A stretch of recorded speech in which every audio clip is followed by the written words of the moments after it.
Hi, I'm Shawn Harmsen, and I'm running for re-election in Iowa City City Council District B. For those of you who don't know me, I'm a family man here in Iowa City. We moved actually to Iowa City in 2010 for me to go back to graduate school, and we never left. For the last 14 years, we've been a proud Iowa City public schools family, and pretty soon my youngest will be graduating high school, so and off to some new adventures. My day job is I am a college professor. I teach journalism and communication studies as well as mass media studies. And in the past, I have been a journalist and a stay-at-home dad. When I first got on the council 3.5 years ago, we were in a very different place. As you might recall, we were still in a pandemic. We were still masking up. We were still distancing in public.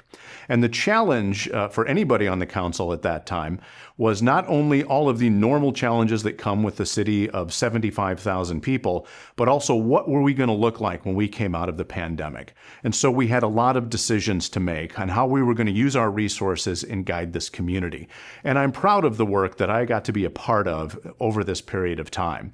For example, when we looked at things like how we were going to use resources such as the ARPA funds, we looked at things like emergent needs that people had at dealing with the pandemic. So for example, providing money for the people at Forest View in the mobile home park that was there, you might remember, they were on track to get new homes. And because of the pandemic, that fell apart and they were soon to be without a place to live. So one of the first things I did and was a part of the decision when I got on council was setting aside a little over $1 million to help the people from Forest View have some sort of funding, some sort of resource to pay for moving expenses, first month rent and security deposits so they could relocate. We also looked at things like money for the Excluded Workers Fund. We partnered with the Johnson County government to do that. We also did things for our city employees for the work that they had done over the COVID years. We also took a look at ways we could build out our community resources. And so we looked at things like funding for businesses, for groups that had perhaps been disadvantaged over the years. One of the things that we decided to give money to was the expansion and the renovation of Dream City, a ribbon cutting that was just held recently here in Iowa City, providing all kinds of opportunities for youth programming as well as entrepreneurial opportunities on the south side of Iowa City. And another one of the things that I'm really excited about and really proud of is our fare-free bus service. We use those ARPA funds in order to launch a pilot program of making our bus rides free for people that were hopping on the bus in our community. It has been very successful, and I'm dedicated to continuing a funding stream so that we can keep that service.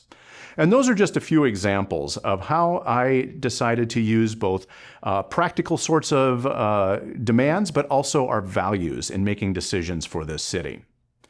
Now, why am I running for re-election? Well, we face a whole new set of challenges from the state and federal government and all of the challenges that are coming to us from all of that. So what I want to do is I want to take my experience of the last 3.5 years, all the things that I have done and all the things I have learned, and continue fighting for my community that I live in and the people that I care about. And so if you will have me, I would love to spend another 4 years fighting for you, making decisions to make everybody's life a little bit better and some people life's a lot better who really need it. And so please, I ask for your support humbly on November 4th or earlier in early voting for re-election to Iowa City City Council District B. And yes, everybody in the city actually gets to vote in the general election for a district seat. Thank you.